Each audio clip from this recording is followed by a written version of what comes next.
এই মুহূর্তে মুর্শিদাবাদের শমশেরগঞ্জ এলাকা থেকে চাঞ্চল্যকর খবর উঠে আসছে। বাইক চালিয়ে যাওয়ার সময় পিছন থেকে মালবাহী লরির ধাক্কা। শমশেরগঞ্জের জয়কৃষ্ণপুর ঘোষপাড়া 12 নম্বর জাতীয় সড়কে লরির ধাক্কায় মৃত্যু হলো এক বাইক আরোহী যুবকের। শুক্রবার দুপুরে ঘটনাকে কেন্দ্র করে ব্যাপক চাঞ্চল্য সৃষ্টি হয় মুর্শিদাবাদের শমশেরগঞ্জ থানার জয়কৃষ্ণপুর ঘোষপাড়া 12 নম্বর জাতীয় সড়কে।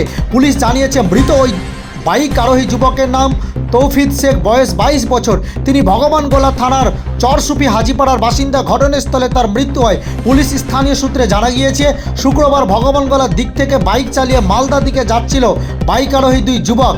একই রুটে যাচ্ছিল একটি মালবাহী লরি। ঠিক তখনই জয়কৃষ্ণপুর ঘোষপাড়া এলাকায় পিছন দিক থেকে আসা একটি বেপরোয়া গতির লরি বাইকটিকে সজোরে ধাক্কা মারে।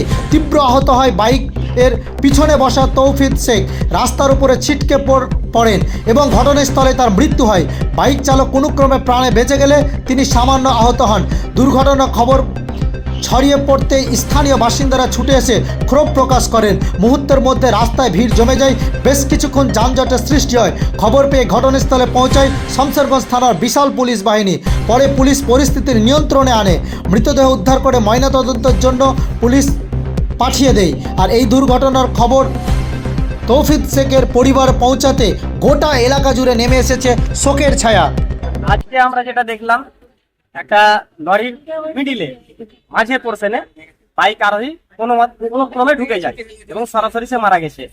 তার দেখার মতো পরিস্থিতি নেই, খুব ভয়ঙ্কর অবস্থায় আছে। আর তার সঙ্গে আরো যারা ছিল ওরা আহত হয়েছে এবং বাইকের সেই রকম ক্ষয়ক্ষতি না হলেও প্রাণে মারা গেছে। বাইকে ছিলেন একটু। তার পরিচয় জানতে পারা গেছে? যেটুকু সূত্রে খবর পাচ্ছি যে লালগোলা সাইডে তার প্রশাসন এসছে, তার ডিটেলস বের করা হয়েছে। এটা কোন জায়গা? এটা জয়কৃষ্ণপুর ঘোষপাড়া। আপনার নাম? সুব্রত দাস। আপনার বাড়ি? বাড়ি আমার জয়কৃষ্ণপুর ঘোষপাড়া। এখানে গাড়ি আসছিলাম, ট্রাফিক মুড করেছে, গাড়ি স্লো করেছি, পিছন থেকে এসে লরি এসে পিছন থেকে ধাক্কা মারে। আমি বেরিয়ে যাই, উনি গ্রামে যে আমার যে পিছনে আমার যে বন্ধুটা বসেছিল সে ব্যারেল লেগে ছিটকে পড়ে যায় ব্যাক সাইডে, রাইট সাইডে। সে লরি তাকে পিছনে টাকা এসে আটকে যায় হাত বেঁধে, সে তাকে পিছনে হয়ে মৃত্যু হয়। কয়জন ছিলেন বাইকে? দুজন ছিলেন বাইকে, দুজনই হেলমেট ছিল। উনি চালাচ্ছিলেন? আমি নিচে চালাচ্ছিলাম, উনি পিছনে বসেছিল। ওনার বাড়ি কোথায়? ওনার বাড়ি হচ্ছে চর সুপিয়াজি পাড়া, ভগবান। ওর নাম? তৌফিক শেখ। আপনার নাম? আমার নাম মোহাম্মদ ইকবাল হোসেন। আমার বাড়ি ভগবান গলা বেরিয়েছে। ঠিক আছে।